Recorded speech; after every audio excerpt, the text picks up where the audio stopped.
The Executive and the Mystic podcast, co-hosted by Fred LeFranc and Kristina Wiltsee, where wisdom meets business. All right, so this is going to be part one of a two-part series that we are going to be doing over the experience that Fred has had talking about his life in the last 5 years. And so you're going to have part one this week, and then the next time that we post in 2 weeks, you're going to have part two. And it's a really wonderful experience to be able to listen to part one and to see exactly what happens as he moves into part two, because there's a huge shift that happens. And I look forward to everybody listening to it. Enjoy. Yeah. And it's not meant to be, I'm going to reveal any big secrets. I just had a cancer journey that I went through starting in January of 2020. And what the process was that Kristina helped me in my healing and many things that I experimented with, and how going through that allowed me to really understand some of the principles we're talking about on this podcast. So look forward to you watching it and getting your feedback. Hi, I'm Fred, and I'm the executive. And I'm Kristina, and I'm the Mystic, and welcome to the Executive and the Mystic podcast. I would first like to introduce my inimitable co-host, Fred LeFranc, who is a chaos strategist, who is a CEO whisperer, who is a mentor to so many people, and who has gone through some amazing journeys in his life, which we are actually going to be talking about today. And I'm going to introduce Kristina Wiltsee, who is a perspective alchemist. And what that means is that she helps one look at facets of your life from a different lens, from a different angle, to help you maybe see things in a different way without changing the narrative, but giving you, a different perspective to see things more clearly, in my experience. Wonderful. Thank you, Fred. So I want to first encourage everybody to subscribe on if you're listening to us, if you want to follow us on Spotify, if you want to leave a review, if you're listening to us on Apple Podcasts, encourage you to do anything like that. And if you are watching us on YouTube, please subscribe, share with your friends. We would really appreciate the follow. It helps people find us when you do so. Then you can also hear all the latest things. And on YouTube, there are some times we'll insert some graphics to help explain some of the things we're discussing. So that might help you follow along. Exactly. So I want to get into the heart of what we're talking about today, which is a little bit of a different flavor from what we've typically been doing, but I think it's a really important aspect of what it means to be an executive and a mystic, which is I'm going to be interviewing Fred on his experience that he's had over the last five and a half years, in which he has called it in the past when he's presented this to small groups, Cancer, COVID, and Croissants. From that title, you can probably derive a couple of the things that this is about, but I am deeply honored that Fred is willing to be here and to speak about this, because I think that his experience is absolutely transformative when people can listen to it and understand everything that he learned and went through, and kind of how he came through that experience over the last 5.5 years. So thank you, Fred. Thank you, Fred, for being willing to come on here and share this. Well, I can't say it's my pleasure, because I'm a private person, and having to be as public as I have been about this was a choice, but I'm glad I made that choice. Yes, absolutely. And in fact, that choice is absolutely a part of the transformation, as I think we'll hear and you'll be talking about. So Cancer, COVID, and Croissants. There are a lot of different facets of this story, but can you kind of tell us an overview of like what were the events that happened and transpired, since knowing that there are all these deeper layers that happen with regards to this? Well, it relates to the title. In January of 2020, I was diagnosed with prostate cancer, which was, needless to say, a big shock. Scared the hell out of me. And then I was scheduled to have surgery, I think originally in May of 20. Well, this little thing called COVID happened. And all of a sudden, the world turned upside down. And for me, the big thing we were watching is that at that time, if you want to go back, a lot of people truly seem to have amnesia about COVID. The hospital beds were rapidly filling up with COVID patients. So all elective surgery was off, and even necessary surgeries were postponed because of the critical care of COVID patients. And we were watching the lines cross like this, available beds in Charlotte, where I live, along with COVID patients. I ended up going to a second urologist who had a weekly theater. That's what they call operating rooms. as opposed to a monthly one, and I got in a month early. So on April 14th of 2020, I went in for prostate cancer surgery. There's prostate removal, prostatectomy. Normally, it's an overnight, and I was in there for 5 nights because they did not want to release me and have the possibility of me having to go to an emergency room for any reason, because at that time it was a mess. And so that was weird because you had no visitors. I mean, I had a phone, so I could call my wife, but it was weird because the nurses were freaking out. Everyone's wearing masks. Everyone's really not understanding what's going on. If you cough, people just got all crazy. And I could hear the nurses whispering about, oh, I think so-and-so is sick and this and that. I mean, it was a mess. So that was the initial venture into having cancer. Yeah. I did get out of the surgery fine after it was released, and I was home, and I had to make a choice too, because my business had completely stopped as the whole world had stopped. But I was on the board of a bakery based in Atlanta, Georgia. We had bought 2 weeks before COVID started. And the premise was that the founder was retiring. We were going to find a new CEO, but you couldn't find a CEO in those days. Nobody wanted a new job. Nobody wanted to move. Everyone was on lockdown. So the private equity group tapped me and asked me to be the CEO of the bakery, which I don't know anything about baking. I do now, but at that time I did not. And I'd run a business for this gentleman before Mike Hand, who's a dear friend. And I said, sure, I'll do it. And I did have a long talk with my wife saying, look, I just had the surgery. I had to go through recovery. This is now moving toward June. So I really physically had a chance to recover from the surgery. But now it was a big decision to go to Atlanta during COVID every single week to run this bakery. And the commitment was for a year and a half, which I ended up doing it for 3.5 years because of everything that's transpired because of that. And that's where it was, COVID, cancer, COVID, and then Croissants. Croissants being one of the products that we served out of the bakery. Yeah. Yeah. So it sounds like, when we've talked about this and when we've kind of worked through this, I see it as almost like you have 3 kind of phases, 3, possibly 4 phases in this experience. One was going into it, right? It's like you're kind of going into the experience of COVID for everybody, of starting to be in the bakery and also having to deal with your cancer diagnosis back in 2020. And then there was a period in which you were running the bakery, right? And then you were kind of, waiting in some ways for another foot to drop. Can you tell us a little bit about that, of like what happened in that time period? Well, I took a DNA test because, first off, I'm a big proponent now of men getting their PSA checked as a prostate cancer. In fact, generally the thought is it's not a matter of if, it's a matter of when, because as longevity is extended, that's just something that seems to happen a lot for men. Maybe it's environmental, who knows, but a lot of men get cancer. It's deleting cancer for men. And I took the DNA test. They told me I had a 92% chance of it coming back, which is not exactly great news to hear. And what I did realize is that when it comes back and metastasizes, it doesn't show back up just in the prostate bed. It shows up in your bones somewhere in the body. They don't know where. You have to find that out. And the only test at that time that would tell you have cancer is PSA. That's how I knew that I had prostate cancer. So my PSA started going up fairly dramatically. And then they did biopsies of the prostate after it was removed. And then they determined how malignant it was. And there's something called the Gleason score, which I won't get into right now. But it's 2 factors that are added together to give you a score. And I had a fairly high Gleason score. And then sure enough, in summer of 2023, my PSA started climbing ever so slowly. Then they hit a point where they decided to do another test. The difference now is they now have a PET scan available for men. And they inject you with a radioactive isotope. And then it's like a movie of your body in slices. And I had a PET scan, and it turned out that I did have the cancer come back, but not just in my prostate bed, but also in my right shoulder and my left rib.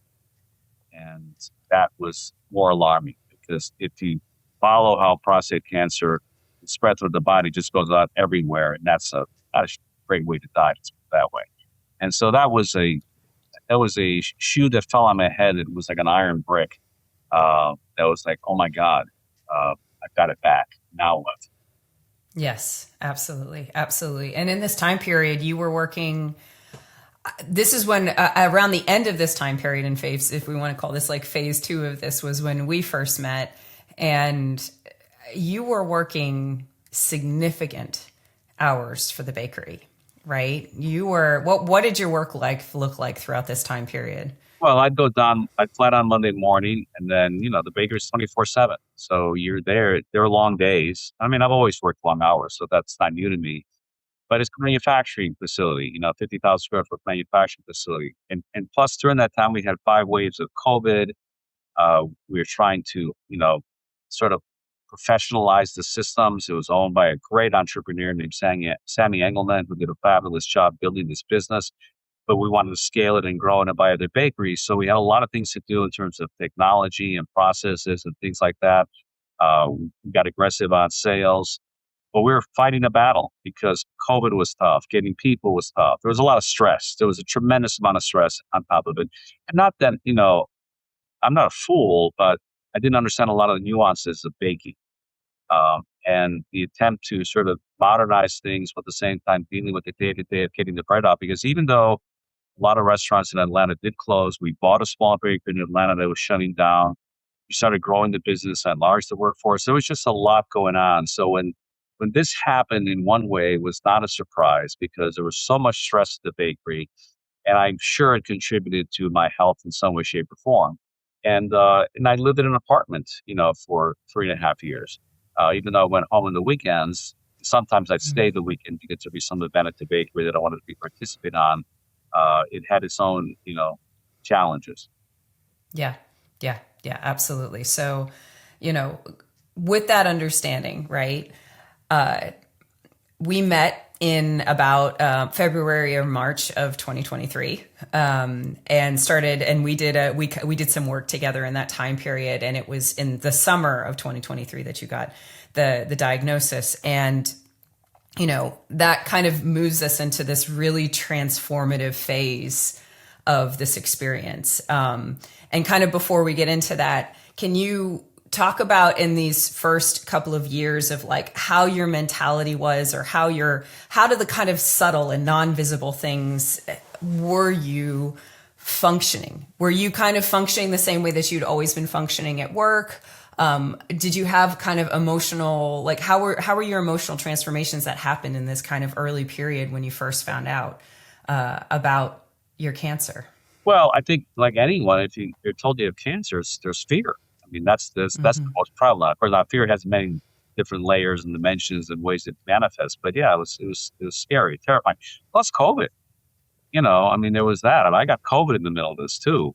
October of 21, I think I got COVID, but that was before the vaccine, and so I was really sick for about 7 to 10 days, and all you could do is just take like Motrin or Tylenol. That was it. Just tough it out. So there was just a lot of fear and uncertainty going on. At the same time, prior to even having been diagnosed with prostate cancer, I had read a book by Dr. Joe Dispenza called Becoming Supernatural. And when I got my prostate cancer diagnosis, I wanted to go to one of his conferences, but it got shut down, of course, within 3 months. So I couldn't do that. But I had read his work, and his work to some people can be controversial. It's very much of a person who teaches people how to meditate deeply, how to access what he would call higher frequencies in an attempt to actually heal and regulate your body.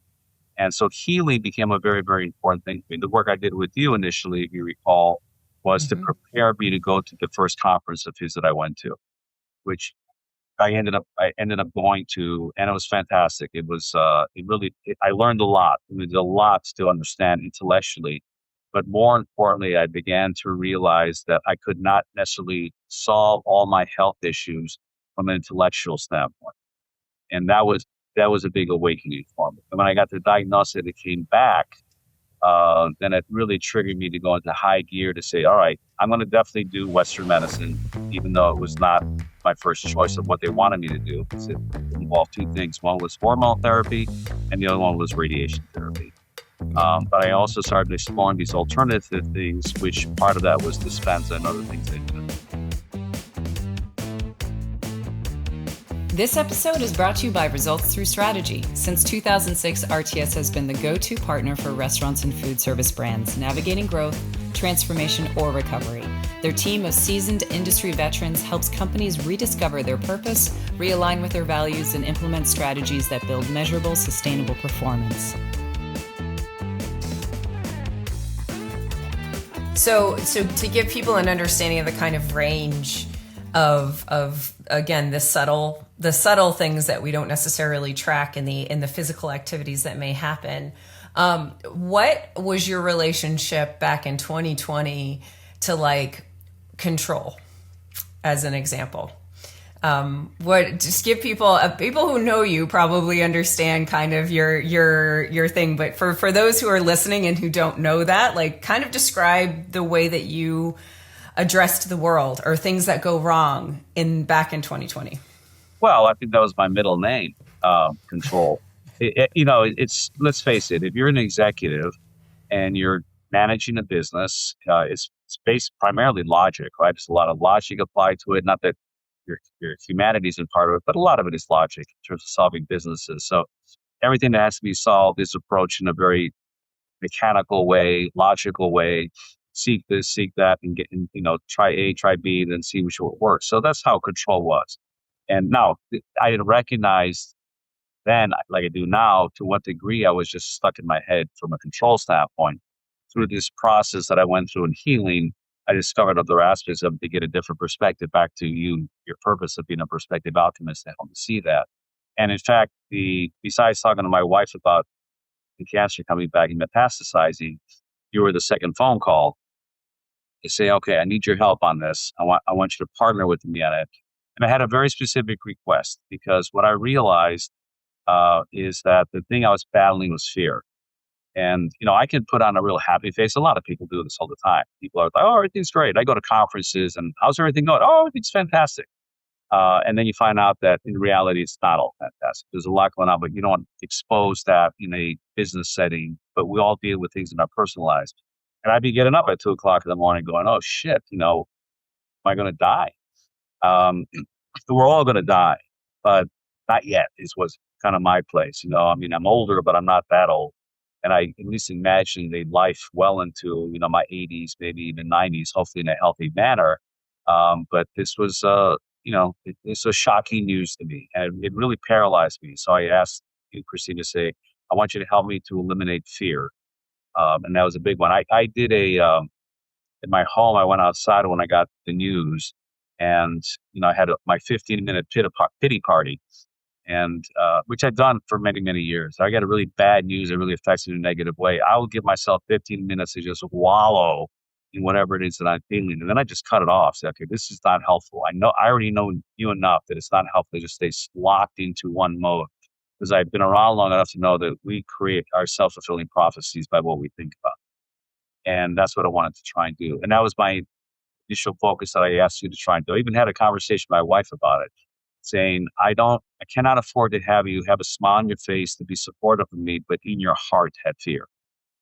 Because in your heart, you have to believe I'm going to heal. And that's what I wanted to do, is in my heart feel that I'm healing. Because at that point, I knew enough that the emotion that we generate is what attracts experiences into our life. We're electromagnetic human beings. Our thoughts are the electrical part. Our heart is the magnetic part.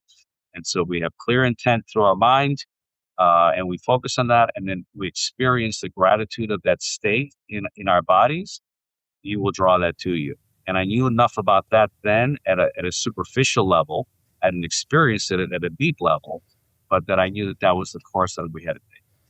Yes. And so it's an interesting thing, just as a reflection of this idea of setting it up, of knowing that control is a thing for you, of wanting to be like, I'm not going to have a pity party. How do I immediately move from victim to victor, right? Like that being this like through line throughout your whole life of anything bad that happens, I immediately have to find a method to get to victor.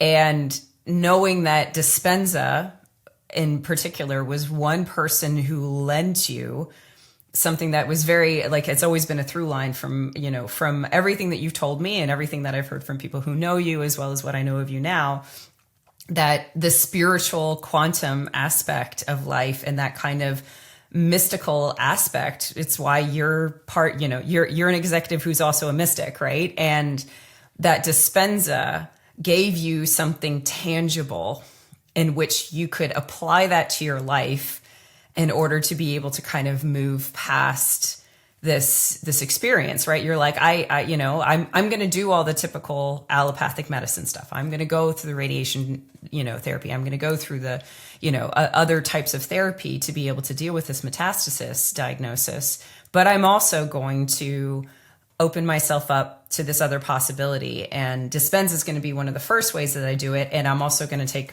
Kristina on, to be able to kind of see if there's anything else that we need to address in that time period.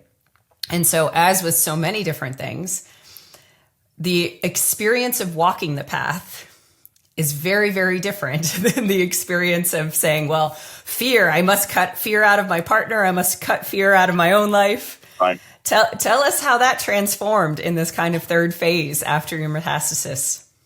Well, I think, I think Western medicine has had incredible advances. So I really believe that 100 years from now, they can look back and go, I can't believe they were doing that. That's pretty primitive. Kind of like we look back on lychee, which was very prevalent in the 1800s. Oh, you're sick. You put a leech on you to suck up your bad humors, as they call them in those days. And the big thing was, quite frankly, was this radiation.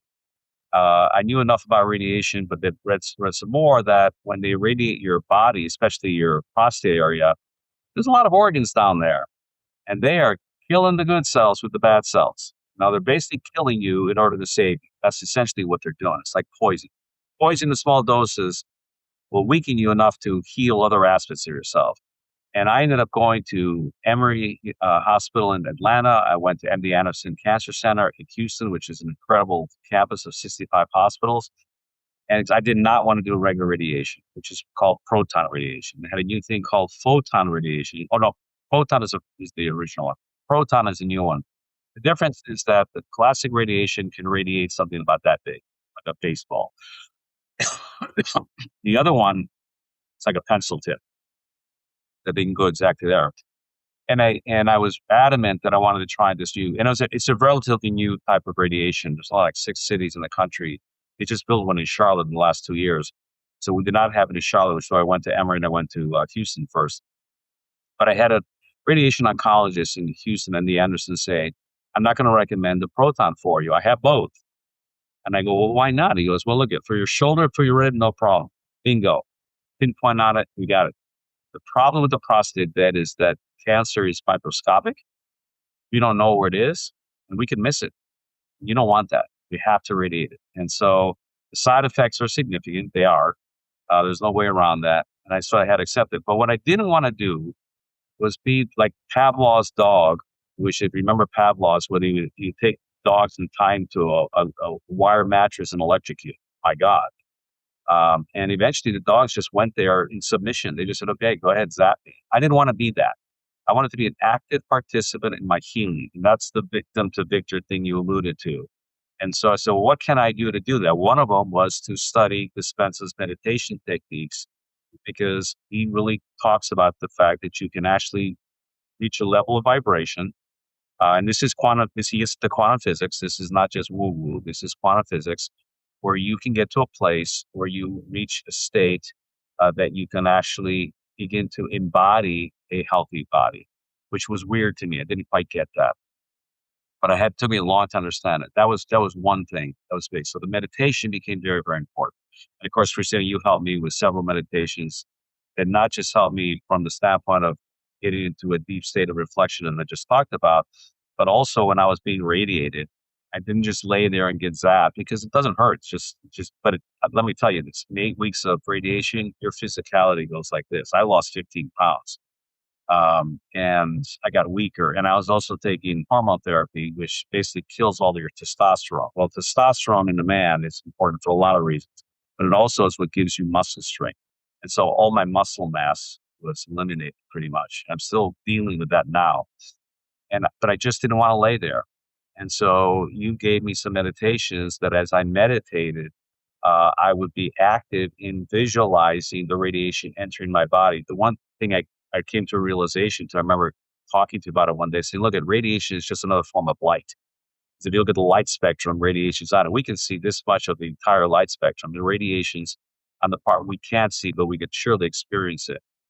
And I used, at that time, Game of Thrones was still popular. In my mind, I said, all right, I'm going to go down there when I get radiated.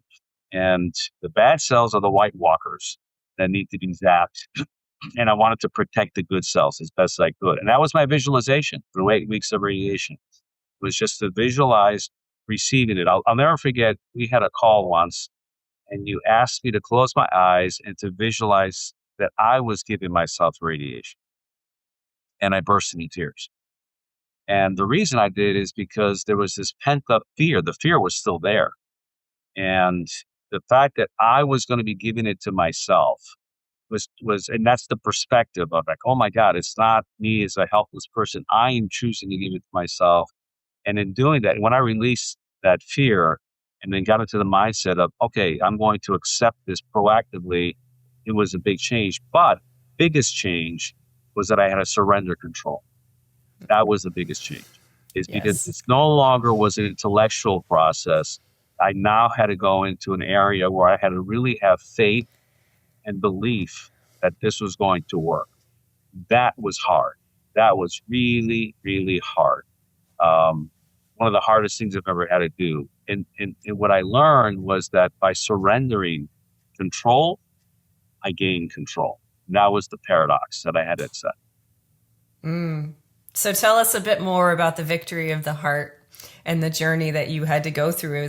It was its own hero's journey of allowing your heart, in which case we can use it as analogous to this idea of surrender, in which things don't make rational, controlling sense in the same way anymore. That's kind of how that's how I tend to describe the heart. And that's what we tend to describe it on this podcast in general, is to say that there are some things that don't make transactional sense or rational sense. And the victory of the heart is in trusting in a way that you may have never have trusted before because you've always wanted to be in control of things. So tell us about the victory of the heart and what you allowed in to allow you to start to accept help and to surrender. Well, let me explain it this way. I'm going to go back in time a little bit before the radiation, because the radiation took place in June and July of 24. And in late April of 24, I went to India. And I have a dear friend and I and his wife, Nandini, who I've gotten to know over the years. I belong to an international group of CEOs called the Argonauts. And we actually started meeting in January of 2020. So we all went through COVID together. And in fact, in one of our first sessions, I shared my diagnosis. And so then I called him up and said, come to India. And at that time, I had resigned as the CEO of the bakery. I had to move out of my apartment that I'd been there for 3.5 years. I accumulated a lot of stuff. I mean, I was living there. We had decided a year earlier, to sell our home and move into a home that I could sort of, as we got older, I could stay in because we had a master bedroom on the second floor, primary bedroom on the second floor. Just a lot of stuff was going on. Even though my title is Chaos Strategist, I had chaos going on big time, well beyond the stuff I could usually affect. And I said, I can't go to India. I said, my wife is taking care of her aging parents. And sadly, her father passed away, 6 months after that. I said, I just had too much going on. He goes, you got to come to India. And I go, well, why? He says, in India, we have temples. And we don't necessarily go there to pray. We go there to receive energy. And I want to take you to a specific set of temples to help you with your healing. So it was an unbelievably altruistic, beautiful gesture. And I talked to my wife about it in the midst of this craziness. And she said, go do what you need to do for you. I have an amazing wife who's very supportive. So I went to India for 2 weeks. And going to India was really where the heart journey began. One is that when I go on vacation with people, I'm usually the one in charge, of course, right? I organize things, I get the dinner set up and follow me. We're going to see XYZ. And there I just said, tell me what you want me to do. I'm in this country that I've been in India before, but never on a kind of a social way. It was more business, of course. And now we're touring temples. I'm dressed in a dhoti, which is like a long skirt for men, no top on, barefoot, walking through these temples. And it was just amazing. It was like I was on a different planet. And you'd go to these temples, you'd go through these ceremonies. I had to have my astrology read. So when a priest would say, "What is your name and what is your what's it called? I forgot, like Aries, whatever." We have the solar system here. They have the lunar cycle there. The Vedic astrology. The Vedic astrology, my star, and so forth and so on. I had to pronounce this in Sanskrit. And I went through over 70 different one of these ceremonies in various temples, along with something they call pujas, which are larger ceremonies. I went through a puja. In fact, I'll share it here. I have it on me. I wear this, I'll call it an amulet. This is an emerald with an open back so it touches my skin. And this metal was in a temple that was prayed upon for 6 months before I received it. I received this when I got to India. And what we do is we go have these ceremonies and sit off on the side and meditate. And it's a little bit like boiling a frog. You don't even realize the transformation. But I ended up going to 26 temples and an ashram. And we had 3 significant pujas, a fire puja, a water puja, another one where I got this medal. And little by little by little, I noticed that as we go to a different temple and I'd sit off on the side after the ceremony to meditate, I would get into a state of meditation very quickly, very deeply. And temples are packed with people. There's hundreds of people in there. And another time I can tell the stories about how amazing these temples are, the way they're constructed. They're gorgeous temples. They're huge temples in some cases. Some are very humble temples. And I just noticed that I was feeling differently. I was literally transforming as I went through it. And I'll never forget, my last stop was in an ashram for Ramana Maharishi in his home. He died in the 30s or 40s. But it was the most peaceful thing I'd ever been to in my life. And it might have been after going through 25 temples that were just crazy. This place was quiet, just tranquil.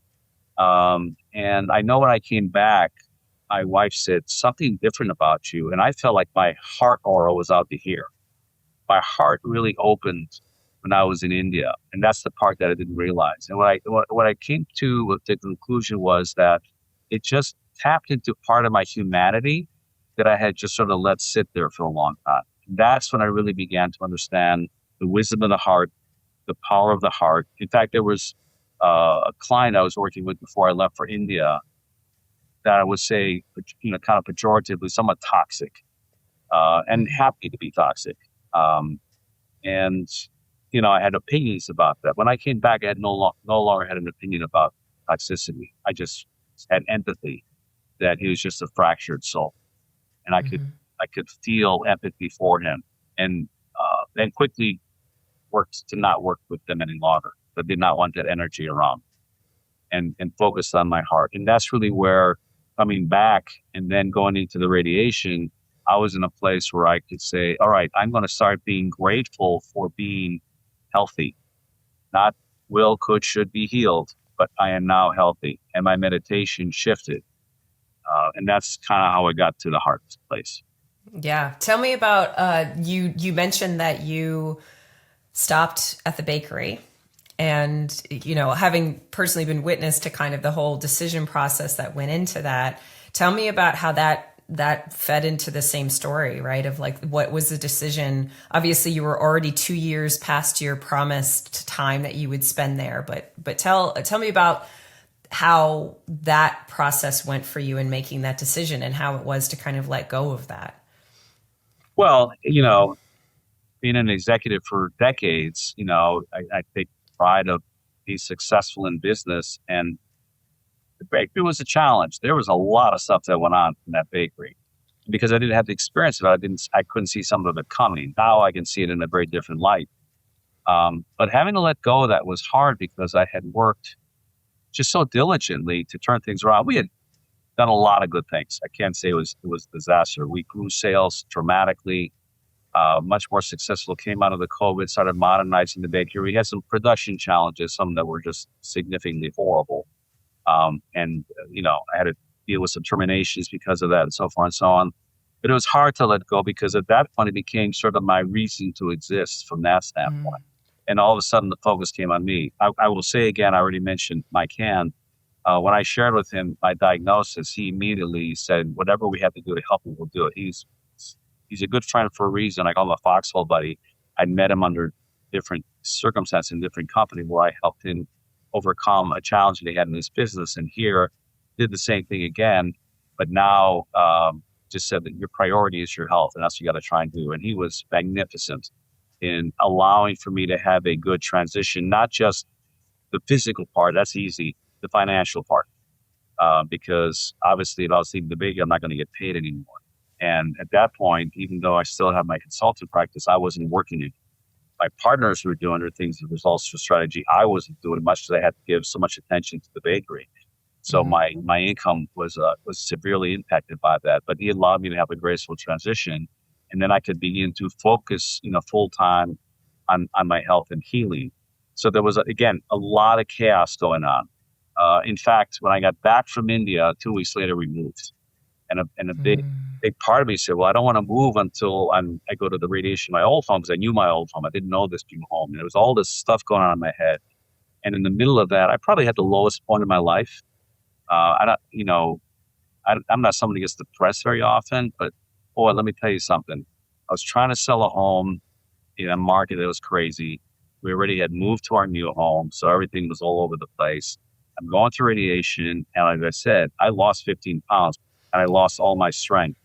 And you lose a lot of other things. It's just not pretty. So it was just a very, very challenging time. And there was 1 week that was just a horrible point. We had to take our home off the market to do some additional repairs, which weren't anticipated. I wasn't feeling good. My wife at that point was going through her challenges because her father was dying.